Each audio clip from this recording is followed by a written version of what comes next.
പിതാവിൻ്റെയും പുത്രൻ്റെയും പരിശുദ്ധാത്മാവിൻ്റെയും നാമത്തിൽ ആമേൻ. എൻ്റെ പ്രിയപ്പെട്ടവരെ, ഇന്ന് എല്ലാവർക്കും സുപ്രഭാതം. ഇന്ന് ഫെബ്രുവരി 11 ചൊവ്വാഴ്ച. കർത്താവ് നിങ്ങളെല്ലാവരും അനുഗ്രഹിക്കട്ടെ എന്ന് ആത്മാർത്ഥമായി ആഗ്രഹിക്കുന്ന, ആശംസിക്കുകയും ചെയ്യുന്ന. നമുക്ക് പ്രാർത്ഥിക്കാം. അമ്മേ പരിശുദ്ധ അമ്മേ, അമ്മേ പരിശുദ്ധമ്മേ, ദൈവമാതാവേ, അന്ന് അങ്ങ് കൃപാസനത്തിൽ പ്രത്യക്ഷപ്പെട്ട് വരാൻ പോകുന്ന മഹാദുരന്തത്തിൽ നിന്ന് രക്ഷപ്പെടാനും എല്ലാവർക്കും വേണ്ടി പ്രാർത്ഥിക്കുവാനും ആവശ്യപ്പെട്ടിട്ട് 20 വർഷം കഴിഞ്ഞ ഈ വേളയിൽ കൃപാസനത്തിലൂടെ ഞങ്ങൾക്കും ഞങ്ങളുടെ ദേശത്തിനും അങ്ങ് മധ്യസ്ഥം തേടി തന്ന എല്ലാ അനുഗ്രഹങ്ങൾക്കും കൃപകൾക്കും ഞങ്ങളിപ്പോൾ ഹൃദയം നിറഞ്ഞ നന്ദി പറയുന്നു. അമ്മേ പരിശുദ്ധമ്മേ, ജപമാല മാതാവേ, സകല കൃപാസനം പ്രാർത്ഥനകളോടും ചേർത്ത് ഞങ്ങളിപ്പോൾ പ്രാർത്ഥിക്കുന്ന ഈ കുടുംബത്തിന്റെ പ്രത്യേക നിയോഗം പറ മക്കളെ.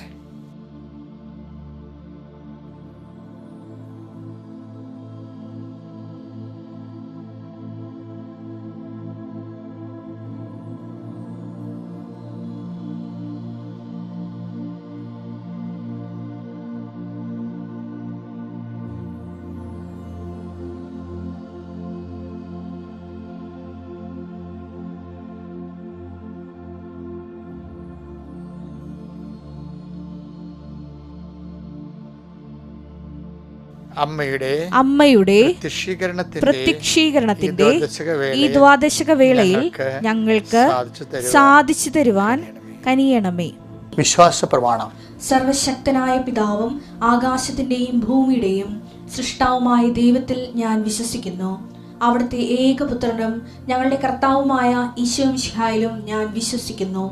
ഈ പുത്രൻ പരിശുദ്ധാത്മാവിനാൽ ഗർഭസ്ഥനായി കന്യകാമറിയത്തിൽ നിന്ന് പിറന്ന് പൊന്തിയോസ് പീലാത്തോസിന്റെ കാലത്ത് പീഡകൾ സഹിച്ച് കുരിശിൽ തറയ്ക്കപ്പെട്ട് മരിച്ച് അടക്കപ്പെട്ട് പാതാളങ്ങളിൽ ഇറങ്ങി മരിച്ചവരുടെ ഇടയിൽ നിന്ന് 3-ാം നാൾ ഉയർത്ത് സ്വർഗത്തിലേക്ക് എഴുന്നള്ളി സർവശക്തിയുള്ള പിതാവായ ദൈവത്തിന്റെ വലതുഭാഗത്തിരിക്കുന്നു. അവിടെ നിന്ന് ജീവിക്കുന്നവരെയും മരിച്ചവരെയും വിധിക്കുവാൻ വരുമെന്നും ഞാൻ വിശ്വസിക്കുന്നു. പരിശുദ്ധാത്മാവിലും ഞാൻ വിശ്വസിക്കുന്നു.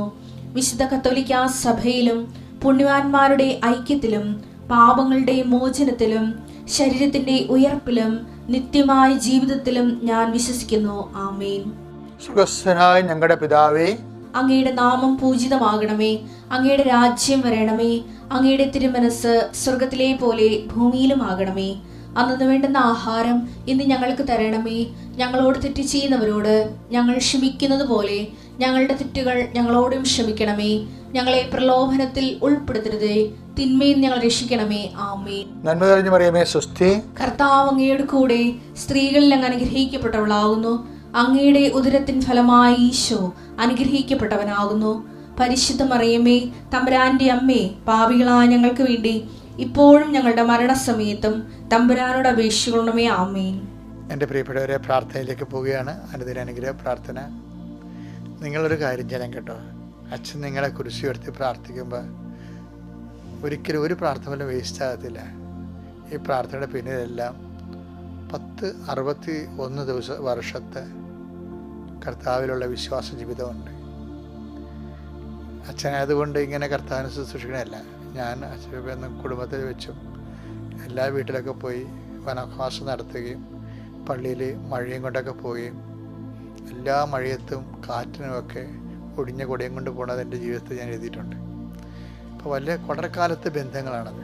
അതിന് ശേഷമാണെങ്കിലും ഒരു തുള്ളി സമയം പോലും വേസ്റ്റായിട്ടില്ല. എന്നെ ബൂസ്റ്റ് ചെയ്യാമെന്ന് നിങ്ങൾ ധരിക്കരുത്. നിങ്ങൾ പ്രാർത്ഥിക്കണപ്പോൾ പ്രാർത്ഥന സീരിയസ് ആയിട്ട് സ്വീകരിക്കണമെന്നാണ് എൻ്റെ അപേക്ഷ. അതാണ് ഞാൻ നിങ്ങളോട് പറഞ്ഞത്. സീരിയസ് ആയിട്ട് വേണം എല്ലാ കാര്യങ്ങളും ചെയ്യാൻ. Take God serious. കർത്താവെ, നിൻ്റെ ഉന്നതമായ നാമത്തെ സ്തോത്രം ചെയ്യുന്നു. അങ്ങ് കർത്താവെ, ഞാനിത് പ്രാർത്ഥിക്കണത് അങ്ങയുടെ നാമത്തെ മഹത്വപ്പെടുത്താൻ വേണ്ടി മാത്രമല്ല. ഇന്നത്തെ പ്രഭാതത്തിലെ ഭാരവും മനസ്സിൻ്റെ ഭാരവുമായിട്ട് എഴുന്നേൽക്കുന്ന അനേകം മക്കളുണ്ട്. അബോർഷം വന്നുപോയ അമ്മമാർ, കുഞ്ഞുങ്ങൾ, ഒരു കുഞ്ഞ് ജനിക്കുമെന്ന് ഓർത്ത് നിന്നിട്ട് അവസാനം മാസങ്ങൾ കൊണ്ട് കുഞ്ഞ് ജനിക്കേണ്ടതായിട്ട് കാത്തിരുന്നു. പക്ഷേ അപ്പോൾ പ്രഗ്നൻ്റായി. പിന്നീട് താമസിക്കാതെ അത് സ്പോട്ടിങ് ആയിപ്പോയി. കർത്താവ്, അങ്ങനെയുള്ളവരൊക്കെ ഞങ്ങൾ ഈ സമയത്ത് മനസ്സിൽ ഓർക്കുന്നുണ്ട് ഈശോയെ. അവരെല്ലാം ഓർത്ത് പ്രാർത്ഥിക്കുന്നു. ആരും എന്നോട് പറഞ്ഞതോ നേരത്തെ കേട്ടതിൻ്റെ ഓർമ്മയല്ല, എൻ്റെ മനസ്സിലിപ്പോൾ വന്നതാണ്. ഇത് കേൾക്കുന്ന ആരോഗ്യം ഉണ്ട്. അവരെല്ലാം കർത്താവ് ശ്രദ്ധിക്കുന്നുണ്ടെന്ന് നീ മനസ്സിലാക്കണം ദൈവവേദനെ. ഒരു സീല് ഇല്ലാത്തതിൻ്റെ പേരിൽ, സീല് മാഞ്ഞുപോയതിൻ്റെ പേരിൽ ജോലി നഷ്ടപ്പെടാൻ സാധ്യതയുള്ളവരെ കാണിക്കുന്നുണ്ട്. അതിനെല്ലാം റെക്ടിഫൈ ചെയ്യുന്നുണ്ട്. ഈശോ പറയുന്നുണ്ട്, നീ വിഷമിക്കരുതെന്ന് ഈശോ പറയുന്നു. നീ എന്ത് വിഷമം ഉണ്ടെങ്കിലും ആ സമയത്ത് കർത്താവിനെ ഓർക്കാൻ പറയുന്നുണ്ട്. ഓർമ്മ വലിയൊരു കാര്യമാണ്. കർത്താവ് പറഞ്ഞില്ലേ, കർത്താവിന് വേണ്ടി നമ്മൾ എന്ത് ചെയ്താലും കർത്താവ് ഓർത്തിരിക്കുന്ന ഒരു സ്വഭാവമാണ്. പണ്ട് ഒരു സ്ത്രീ കർത്താവിൻ്റെ പാദത്തെങ്കിൽ തൈലം പൂശില്ലേ.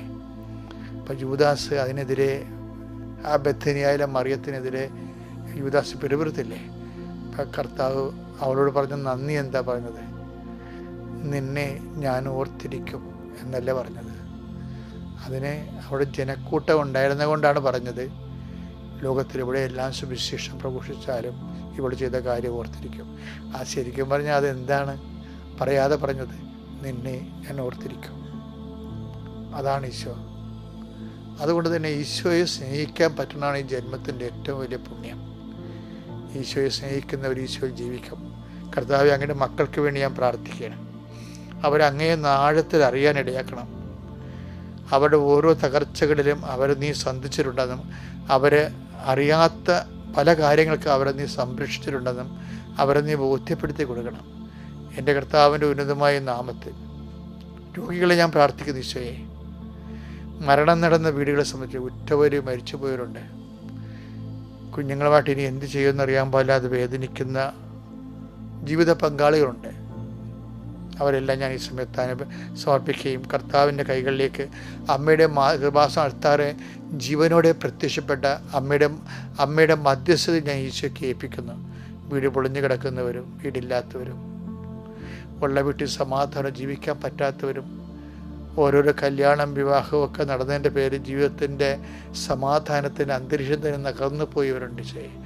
വളരെ സമാധാനം ജീവിച്ച്, പക്ഷേ ഒരാൾ കല്യാണം കഴിച്ചപ്പോൾ അകപ്പെടെ അലൈൻമെൻ്റ് എല്ലാം തകർന്നു പോയി.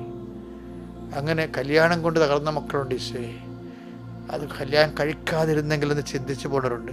എങ്കിലും കർത്താവേ, അവർ ദൈവത്തോടുള്ള വാഗ്ദാനം, ദൈവത്തിൻ്റെ മനസ്സിൽ അനുസരിച്ചുകൊണ്ട് അവർ ഒരു ദൈവവിളി പോലെ വിവാഹം കഴിച്ചു. അവർക്ക് എന്തെങ്കിലും പാളിച്ചകൾ ഉണ്ടായി പോയിട്ടുണ്ടെങ്കിൽ, തകർച്ച ഉണ്ടായിട്ടുണ്ടെങ്കിൽ ഇന്ന് നീ അത് ഏറ്റെടുക്കണം. ഞാൻ നിൻ്റെ തിരുസന്നിധി കണ്ണീരോടെ പ്രാർത്ഥിക്കുകയാണ്.